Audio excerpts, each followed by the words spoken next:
Okay, hi everyone. We are here from the VC3, the VAX Center of Climate Change. And yeah, so today we have organized a couple of talks and we are going to tell you the story of two women in climate change science. And yeah, so probably we are gonna wait a minute before we start with the presentation, just in case there is somebody who is joining later.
Okay, so maybe now we are all here and I will start this presentation.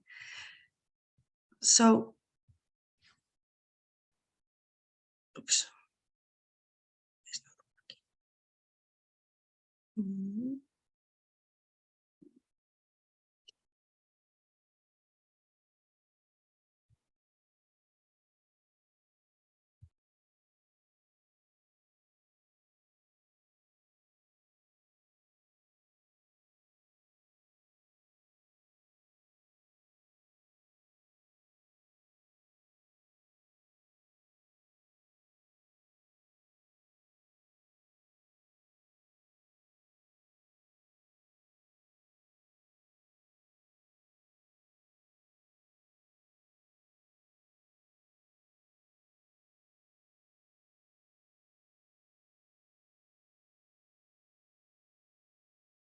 No.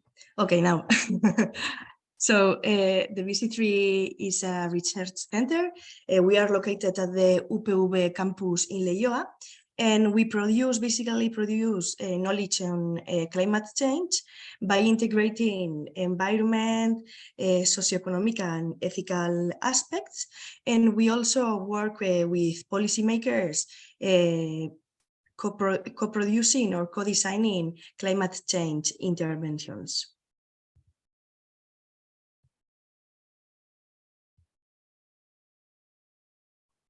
Okay, so if we look at the evolution of the center, years ago, the representation of a woman in the center, and in particular among senior researchers, it was lower, but nowadays we are improving.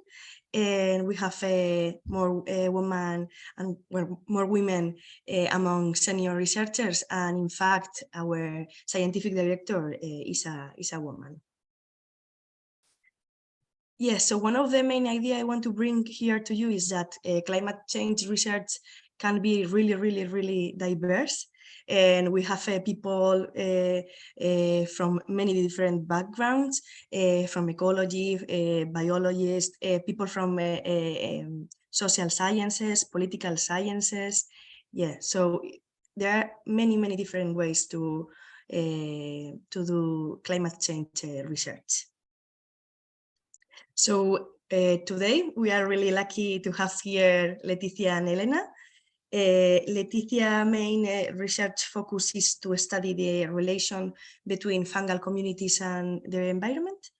And Elena focuses on agriculture and livestock. In particular, she works on sustainable pasture management. And yeah, so they will be presenting later. And if you want to participate here today, you can read or find all the news on the VC3 Twitter account. And if you have any question, you can just write them in the chat, and after our two panelists, after they present, I can read them.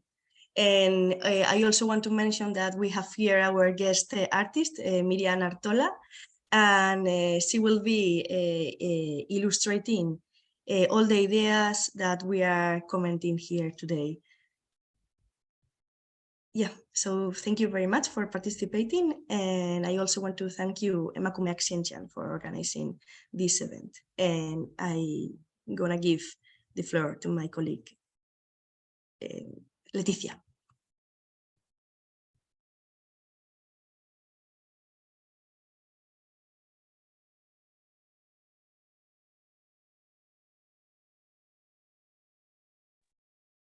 Okay, so good morning, everyone. Thanks to be here, and thanks, Esti, for this nice introduction. So to start, why am I here? So basically, am I here because I am a scientist? I'm working in topics related to climate change, and because I am a woman. So to link both aspects of my life, I'm gonna give a brief introduction about the scientific basis of climate change, and then later about my scientific career. So, it's not working.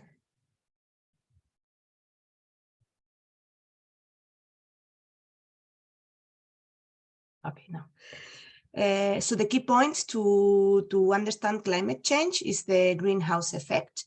So briefly, the Earth is surrounded by the atmosphere, which is a gaseous layer that allows the long-wave radiation from the sun reaching the Earth surface. So this radiation heats up the surface, and it's emitted back to the atmosphere, but then is trapped by the greenhouse gases, which doesn't allow this radiation to go up into the space. So it's heating up the Earth. And this is a natural phenomenon which is essential for the life on the Earth because it keeps the temperature not very high during the day and not very cold during the night. But what happens if the amount of these greenhouse gases increase? So it increases the capacity to retain heat, and the consequences is the average temperature of the planet rises. And the main gas that is responsible for this global warming is the carbon dioxide. As you can see here on the right figure, this is the concentration of carbon dioxide since 800,000 years ago. And you see that has been more or less constant with some fluctuations from high to low, but it's not until the Industrial Revolution that this carbon dioxide concentration increased exponentially until the levels that we have today, which are very worrisome. And what is the result of that? So basically, the temperature of the Earth is rising. This graph shows that we have increased more than 1 degree, the temperature of the planet since pre-industrial times. To limit that, we need to cut the emissions by half in 2030 and reach zero emissions in 2050. So that means that we are facing one of the major challenges in human history, but there is some hope. So we can do something through aggressive adaptation and mitigation measures. And to tackle this global problem, we need the 100% of potential from young generations. Society cannot leave out women as it has been in history. And as Esti has said before, climate change is inherently an interdisciplinary issue, as solving it requires multidisciplinary cooperation and various skills and know-how. In the fight to save the planet, we need different branches of science, from engineers, modelers, ecologists, physicists, urban planet, and people working in economics, social science, politics, climate justice. And I could continue forever with this list. But actually, ST did a nice introduction because in BC3, we are a multidisciplinary team. There are a lot of women working on climate change from different perspectives, and they are doing a brilliant work. And how do I fit in this framework? My interest is mainly forest, how the forest work, and especially soils, because soils are essential to maintain the forest functionality. Soils are the base where the plant grow, they purify and retain water, they regulate the climate, they sequester carbon dioxide, and it's actually one of the most diverse habitats in the earth. It holds almost 1/3 of the global biodiversity. And now with the increase in temperature, we are side the problems associated to climate change, as it's the increase in wildfires that we experienced last summer. That was a horrible year. We have experiencing also terrible droughts, pests that are killing the trees, and a massive loss of biodiversity. So here is where my research comes, because the forests are threatening. So I try to understand how the soils work, and from different angles, and how they respond to forest disturbances. And how did I reach this point? So basically, I started, that started when I was at high school. I decided to go into the, I don't know in English, but the Bachillerato Tecnológico, because my idea was to study engineering, but then I liked a lot also biology and plants. So then I decided to study agronomy engineer to do kind of the mix. I just put this picture here because during my whole, since my teenage age, I was working every summer in the restaurant of my parents, and that didn't stop me to study whatever I like and to follow the career I liked. And then when I finished university, I received a grant to work more in forest. So then I changed a bit the path. And then I ended up doing a PhD in forest soil microbiology.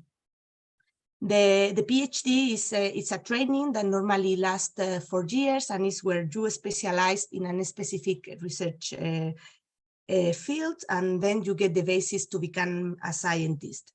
And during this time, I did it in collaboration with France. So I was traveling all the time between Spain and France, and going from one lab to another.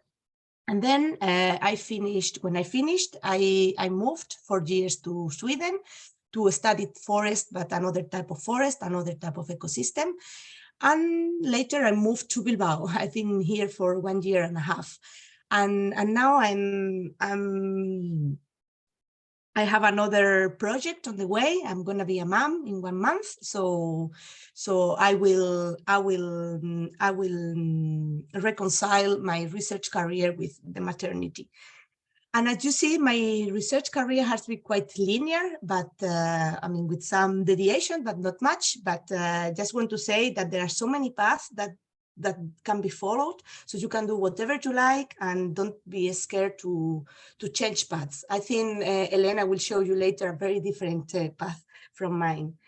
And what I have done, and what I normally do in my work, in my daily life. So I do a lot of field work to collect samples. Sometimes this work is hard and tiring. I have here a picture like where we're collecting soils from very, very dry soil. So we were like digging soils with a pick. So it was physical work. It's sometimes very physical. And here, for example, I'm wearing this horrible suit that is not because a nuclear bomb. It's just because it protects you against ticks. So yeah, but it's in general very, very nice to be out in the field. And it also allows you to travel. That is linked to science in general. Normally you travel a lot. I was last year in Romania and France collecting samples, which was very nice. I also do a lot of lab work. I work a lot with molecular techniques. And a big part of my time, or of every researcher, is actually to do home office. We have to analyze the data statistically and then write scientific papers. In the research, you need to develop also, communication skills, because you need to communicate your results to society. And then one important part is, like, we always work in teams. So it's very important to learn how to do teamwork, which is on the other side also very fun. And like me, in recent years, more women have joined science compared with the past. I would like to say here that for me has been, among other reasons, because we have a very nice social system, that I studied all my degrees with grants. And back to the presentation, said that according to this graph you see on the left, it seems that the difference in the number of women and men in science and engineering is not that big. Well, still is 20%. But if you go deep, you can see very big differences. There is still a big difference in, or a huge horizontal discrimination by discipline. What you can see here on the top, on the right, is like this is the number of men and women that join scientific degrees. So it's not that different from both of them. This is degrees like biomedicine, biochemistry, biology, which is also very nice. But we are still very much underrepresented in engineer and technology. And this is the result of a strong gender stereotypes that we experience since we are kids, and this needs to be broken, of course. And if we go even deeper in the scientific career, we see that women, which are here represented by the green line, tend to be less and less represented with the career, with the well, not age, with the career level. And what is striking here is, like, women are on average overrepresented at the initial education level, and start being underrepresented where the education at higher education levels. And this worsen up to end up to a 20% of women representation in higher education levels or power positions.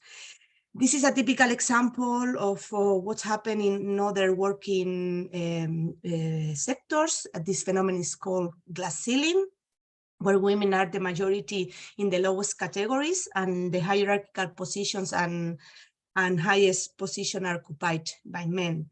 There are many reasons explaining that, and still many challenges that we as women need to face. But to be optimistic, we need to keep in mind history, because through history, science has been banned for women, leaving us orphans without references. And still, with all the difficulties in their hands, there were, and there still are, brilliant women that did very important advances in science, even revolutionary advances, but due to the prevailing prejudice of the time, they ended up being forgotten or even excluded for their own research. One example that caught my attention when I was studying, it was the case of this woman, Rosalind Franklin. She was the one that discovered the structure of the DNA, the double helix, but there were two colleagues that were working at the same time, Watson and Crick, and then they spied on her work, copied their work, and they published their work without her permission, and in the end, they were the ones that got the Nobel Prize. And there are so many examples of brilliant women like that has been undermined and forgotten. And probably you have heard a lot about Marie Curie. That is one of the most famous women we have, because she was the one that got the first Nobel Prize, actually two. She got two in the end. And yeah, this needs to be acknowledged, because in general, we don't study that at school. And to end up the presentation, I want to highlight this sentence, because there are so many great minds that has been lost during the history by not letting women taking part of the science. And of course, other minorities too, like poor people didn't have access to education, but this is another story. And just to finish, I want to say that actually we can do it, and we are doing it. And thanks a lot for your attention. Thank you very much, Leticia. It was pretty interesting what you presented. And yeah, so Elena, whenever you feel, you can share your presentation. Okay, I try.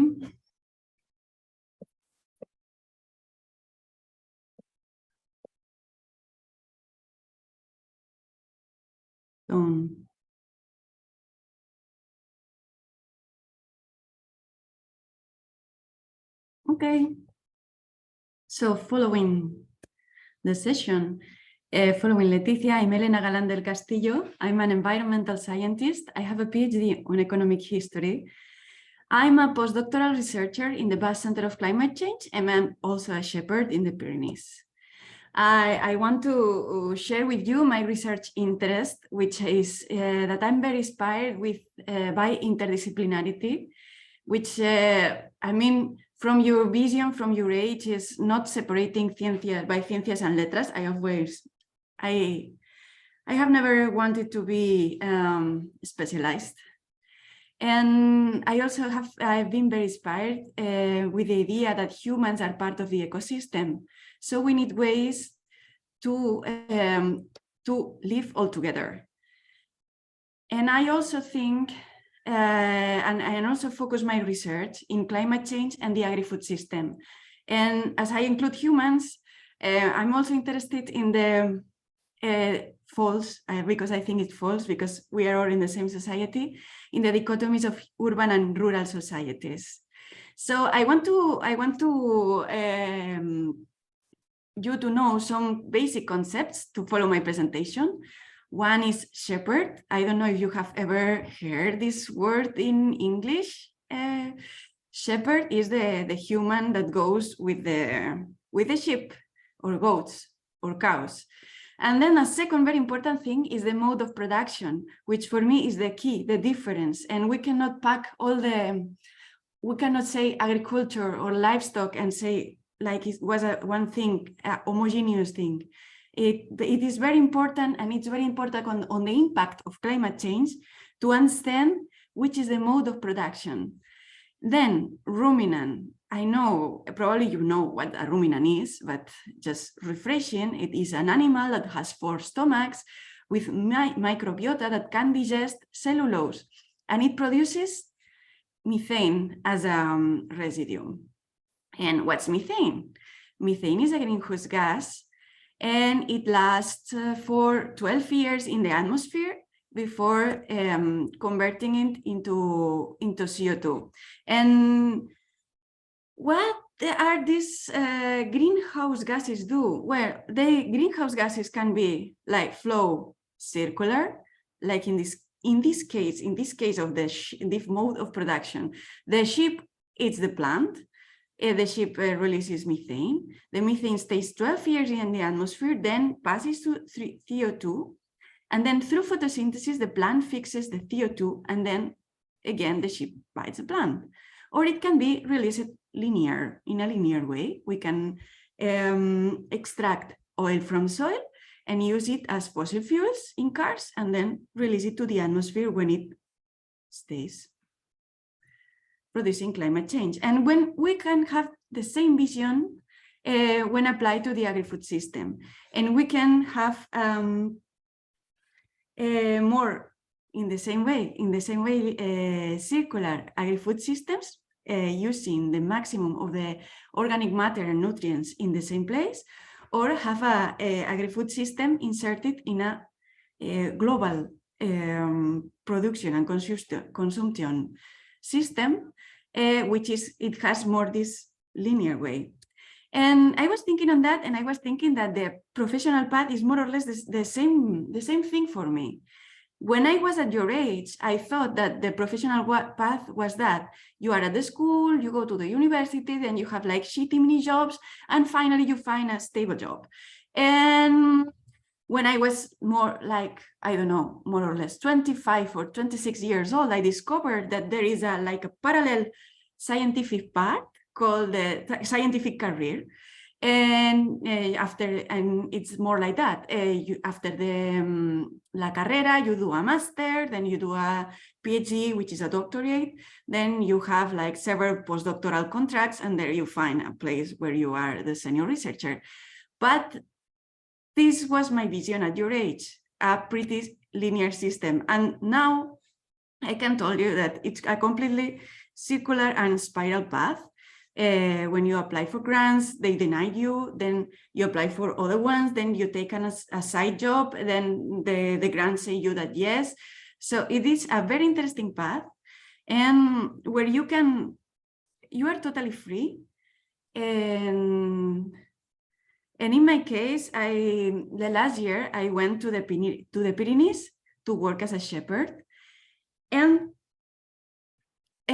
I want to explain you the mode of production where I was inserted. I was in the Pyrenees. I had a 400 sheep flock, and they were producing cheese Osso-Iraty, which means it's not very industrial system. It's more artisanal.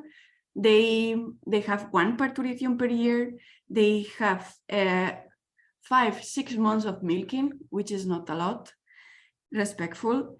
And in summer, they go with the flock to the mountains where they need shepherds. And in winter, they go to the valleys and they do the parturitions and the milking and all the thing. So I was living for 5 months alone in the mountains in that house that you can see, if it can be called a house.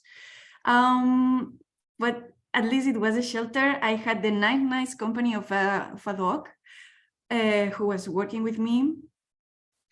And I want to explain you that the science of the mountain grazing, because sometimes, as we don't know how it is done, sometimes we need some explanation, right? So I want to announce you that there is even a conceptual model of how a grazing circuit in the mountains has to be in order to optimize the resources, in order to not to exhaust the resources, and to optimize the appetite of the animals.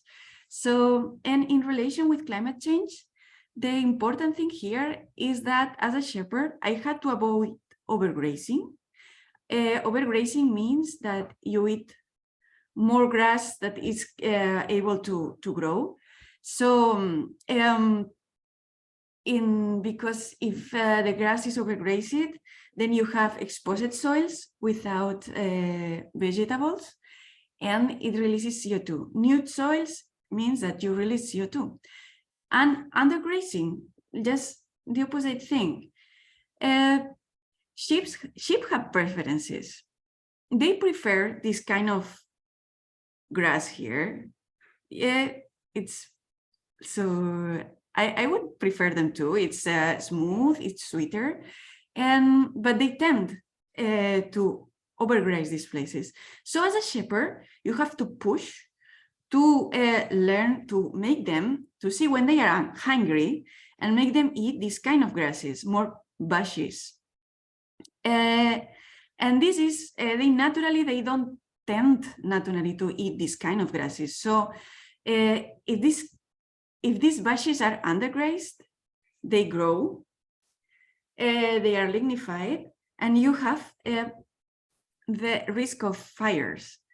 So, and a fire is a massive release of CO2, massive contribution to climate change. So you have to go in between these two. I had 2 videos, but I cannot push them, but we have a solution. I would like you to learn to read the grass. So now think, this shiny green grass is one of they will go naturally to eat them. So as a shepherd, you have to push them to stay a little bit here, or this is like a prize. Okay, you have eaten the bushes. Can you read the landscape? Can you see the difference, the difference of the green between this and this? So now you can be a shepherd. So you have to look, to feel when and learn when the flock is hungry, is hungry, so you can push them through here, and then you can give them like a dessert, the thing that they want. So what I did is that I have an area in the communal area of the mountains. I divided the area.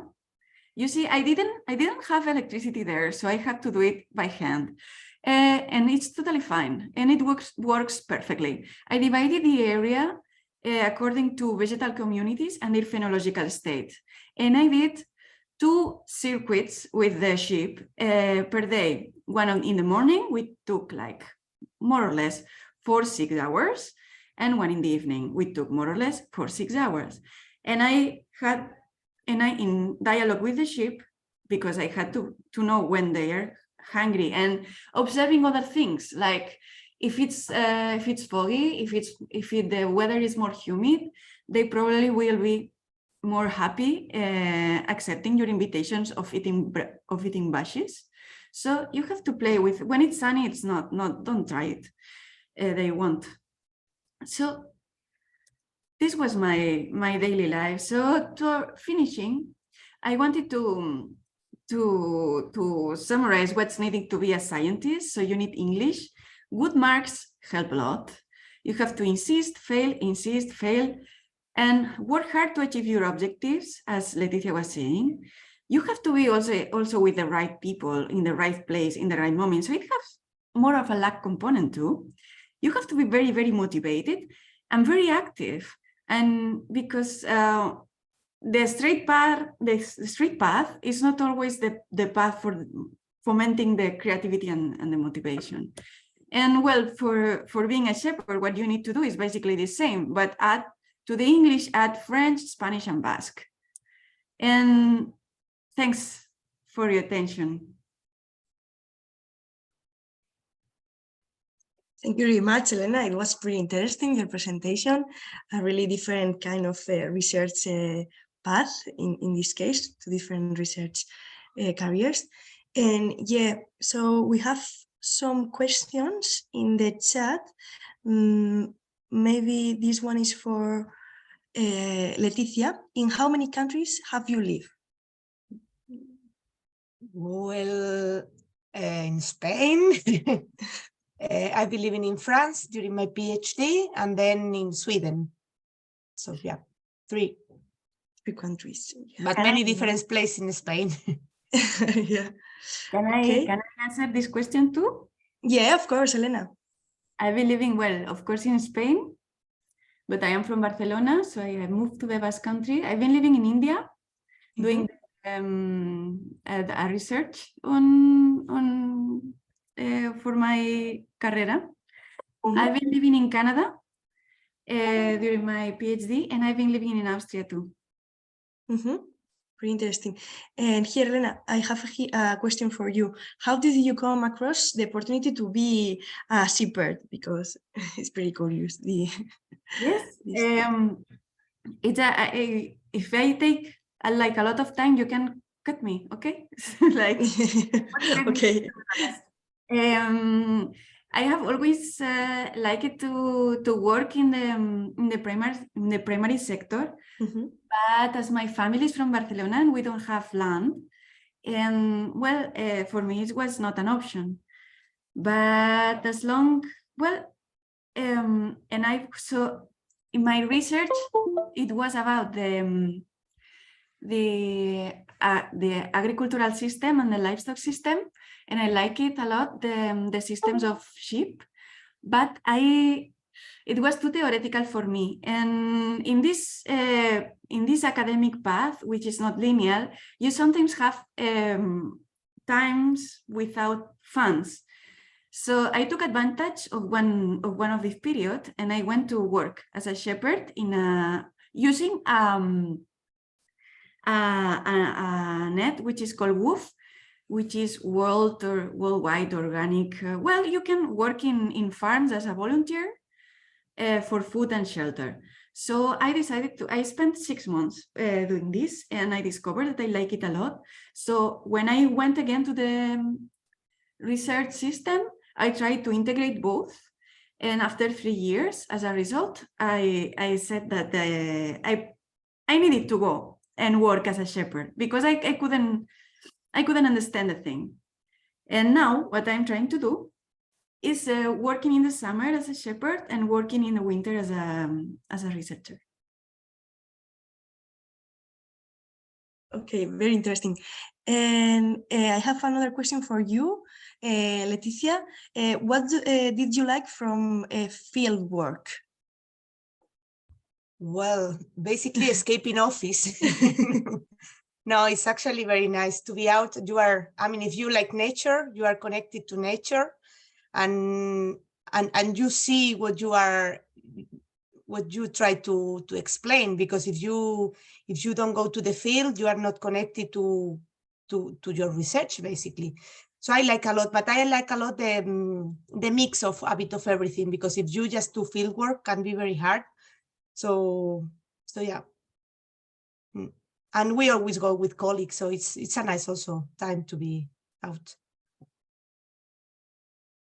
Okay, we have a couple of more minutes for questions.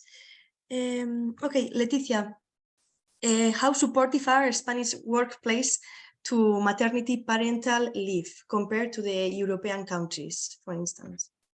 Well, we are on the way. I will let you know after, but it has improved a lot, because when I was working in Sweden, I just finished my work in Sweden and I came to Spain, and my colleagues were saying, but you are crazy, no, you need to enjoy the leave there, because you have 1 year and a half. So, and yeah, there in other countries, at least in Scandinavia, which is my experience, it's very supportive. It's compared to Spain, it's much more. But here it's getting better, at least in the sense that female, male, I mean, women and men are getting same parental leave. So at least in my case, we're going to share with my partner. So we try to, so we are on the way. It could be worse.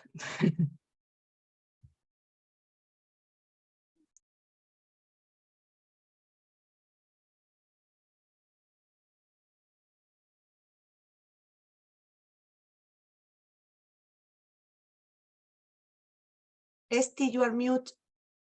You're muted. Yes. Sorry. Okay. So maybe you can both answer this question, and it's why you decided to start a scientific academic career, because as you have shown, it has a lot of difficulties in the way, and it's also difficult then to find your path there. And yes, so I would like to know why you decided to start this career. I don't know, maybe Leticia can answer first and then Elena. Me, when I was at the university, I was not really thinking on being a scientist, to be honest. So it was something that I don't know, maybe I was inspired by some teachers at the end of my degree.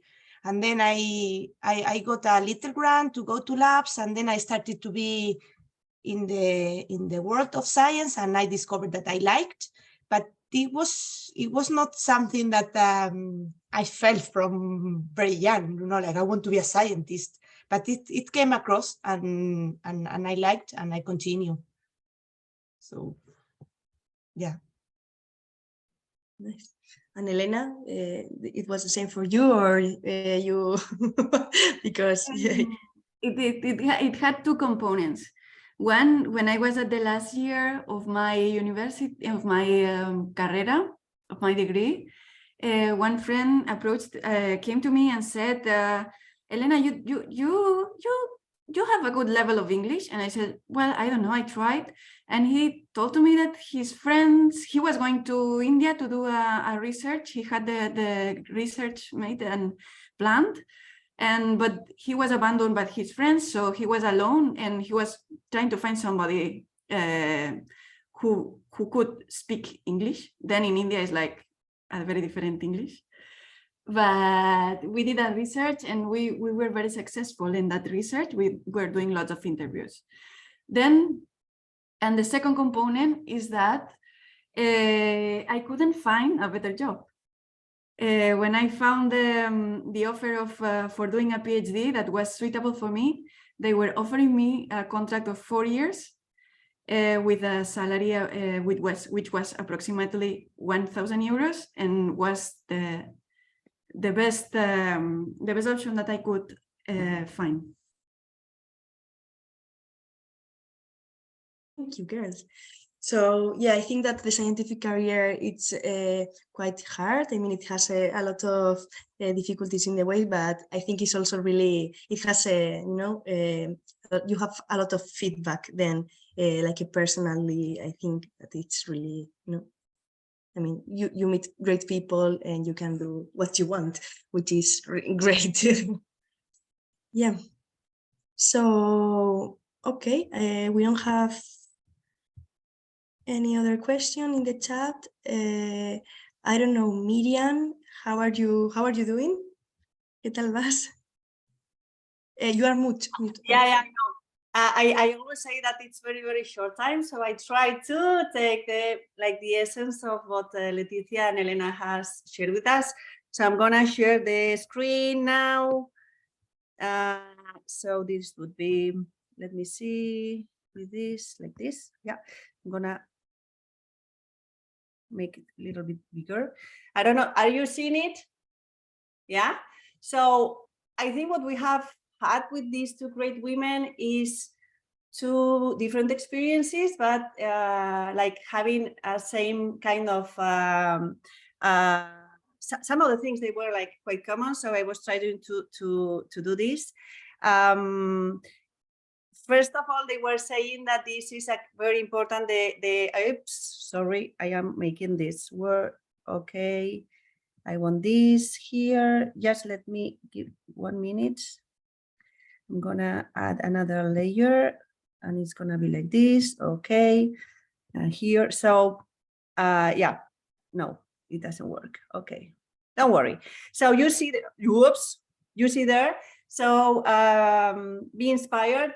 You are inspired by, I think Leticia was saying interdisciplinarity and Elena was saying multidisciplinarity, but you were talking about being in a very creative ecosystem. Teamwork is needed. You were saying that skills and knowledge, how to find different skills and knowledge so you can like go growing in your own researches and in your own proposals. In one hand, Leticia is more connected to the forest and to the soil, and on the other hand, Elena is more bringing us the experience as a shepherd, and also like all the research and the work she's doing. So like very natural graphic. It's very like the two words connected. And some things that they were highlighting today, it's and one that I think Leticia in her final part, she was saying something about making your work, which is your work, more visible, like to communicate better, to show, to acknowledge, which is the great work you are doing in science. And this was also very connected with some things that Elena was saying, like being with the right people in the right place in the right moment, be active, and the activities like connected creativity and motivation, which is sometimes insist, fail, and work hard. Follow your path. Both of you were saying like find your path, follow your path. It's not a linear process. Travel and be open. You were sharing about where you have been like living. The world is there, and also do field work. It's like you go there, you can. So you are in a very you move a lot. So I don't know if it's a kind of summary, like two great women showing the work they are doing, being inspired by others, and you are inspiring others, and showing us that science is already a girl's thing. So thank you, and this is my tiny contribution to this dialogue.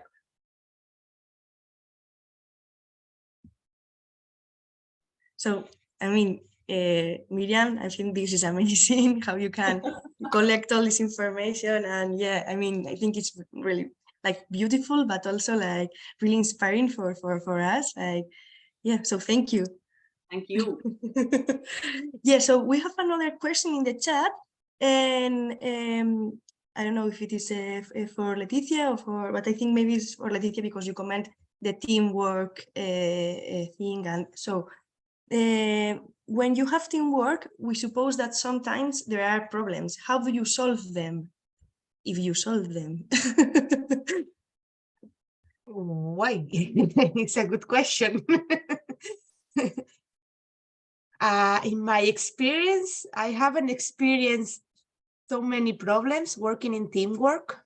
I mean, I think the basis is dialogue. You need to communicate. You need to always say the things that you disagree or you agree.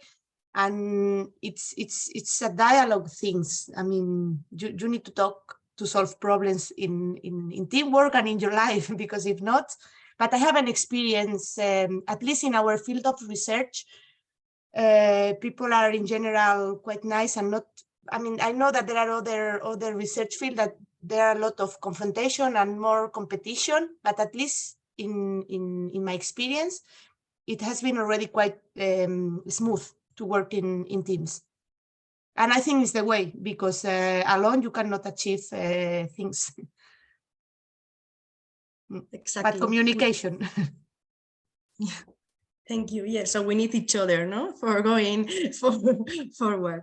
Yeah, so I think that like we don't have time for any other question, and yeah, so we can close here this meeting. And thank you very much, guys, for being there. Thank you, Miriam, for your contribution. It was fantastic. Yeah, and also thank you for to the people that is in the other side of the screen that are there hearing us.